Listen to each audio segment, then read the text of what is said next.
Expert committee बनाई गई 4 सितंबर को और रिपोर्ट 13 अक्टूबर को दिया। 2 बड़े मेजर रिकमेंडेशन इसके थे। होलसेल के ऊपर था कि गवर्नमेंट को कर्नाटक में जिस तरीके से होलसेल ट्रेड हमारे समय से बहुत पहले से चली आ रही है, कर्नाटक में होलसेल ट्रेड सरकार के पास में, तो इनका यह कहना था कि दिल्ली का होलसेल कार्टेलाइजेशन रोकने के लिए प्राइवेट से नहीं बल्कि सरकार को करना चाहिए। रिटेल के बारे में इनका यह कहना था कि इंडिविजुअल्स को दिए जाने चाहिए, कंपनी को नहीं दिए जाने चाहिए, और एक इंडिविजुअल को मैक्सिमम 2 दिए जाने चाहिए। 2 से ज्यादा किसी को भी रिटेल वेंड्स नहीं दिए जाने चाहिए और लॉटरी से दिए जाने चाहिए, जैसे राजस्थान में दिया जाता है। राजस्थान में लॉटरी सिस्टम से देने से 1000 करोड़ रुपया हर साल सरकार को इंडिविजुअल्स को दिया जाता है, 2 से ज्यादा नहीं दिए जाते। और राजस्थान का मॉडल उन्होंने कहा कि आपको दिल्ली में लागू करना चाहिए। और ये कोट मैंने उसमें से किया है जिसमें उन्होंने कहा है, अगर हाईलाइटेड पोर्शन में आप देखें, which is not possible without complicity of the wholesale dealer causing revenue loss to the government, कि जितने भी यहां पर लीकेजेस होते हैं वो होलसेल डीलर की वजह से होते हैं और रेवेन्यू लॉस होता है। इसलिए कर्नाटक मॉडल फॉलो करते हुए प्राइवेट का नहीं बल्कि सरकार को दिया जाना चाहिए। ये एक्सपर्ट कमेटी की राय थी। इसी वजह से उन्होंने कहा कि IMFL trade should be revamped by bringing the entire wholesale operation under one government entity.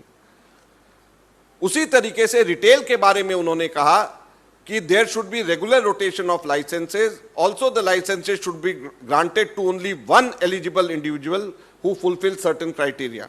और आगे ये कहा है कि 2 से ज्यादा लाइसेंस किसी के नहीं हो सकते।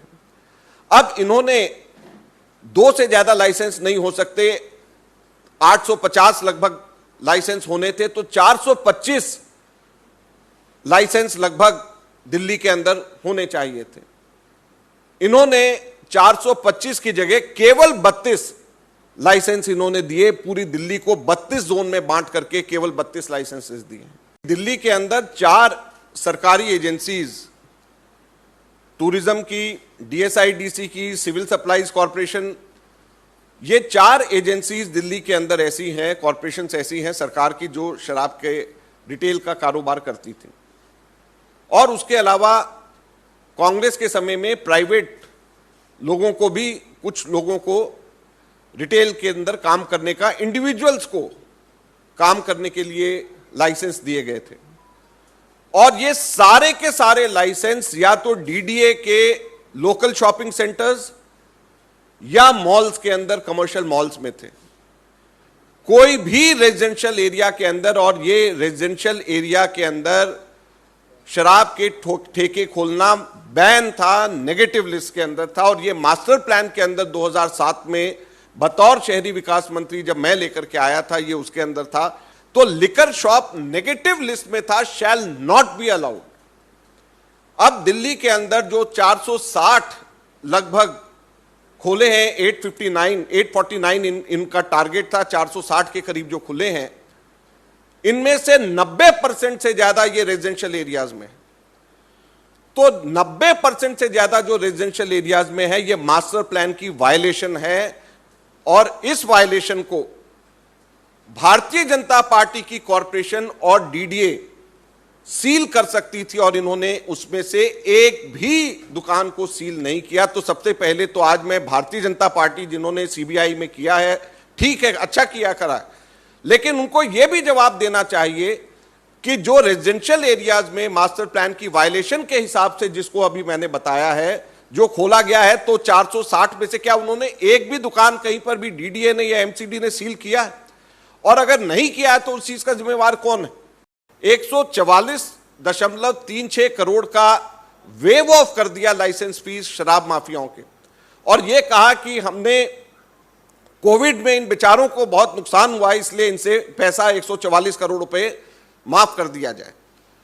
अब हम केजरीवाल जी से पूछना चाहते हैं कि आपने लिकर माफियाओं के तो 144 करोड़ रुपया माफ कर दिया, दिल्ली के अंदर छोटे दुकानदार कोविड के समय के ऊपर बिजली के फिक्स चार्जेस देते रहे, लगातार मांग करते रहे कि हमारे फिक्स चार्जेस माफ कर दिए जाएं, आपने किसी को भी नहीं किया।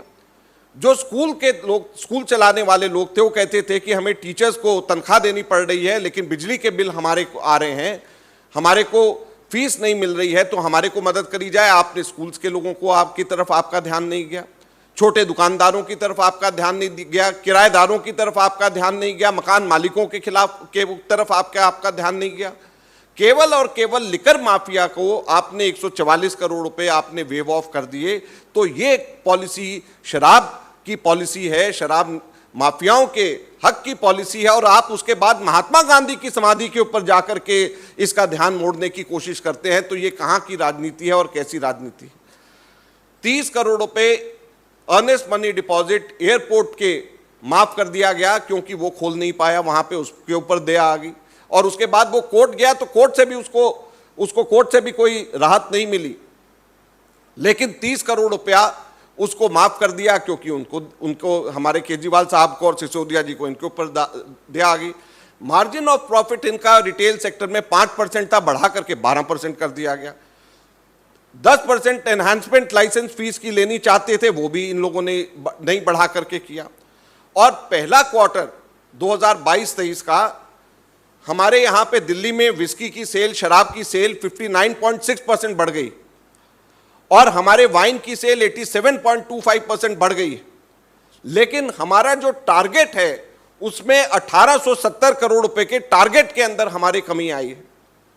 तो जब हमारे सेल लिकर की बढ़ गई, टारगेट में 1870 करोड़ रुपए की इन्हीं की नीतियों की वजह से जो कमी आई है, यह भ्रष्टाचार नहीं है तो क्या है? आम आदमी पार्टी का जन्म इंडिया अगेंस्ट करप्शन के माध्यम से हुआ था, और उस वक्त इन्होंने केवल 2 चीजें लोगों को वायदा 2 बातों का वायदा लोगों को किया था। एक, भ्रष्टाचार मुक्त करेंगे, लोकपाल लेकर के आएंगे, और दूसरा स्वराज लेकर के आएंगे।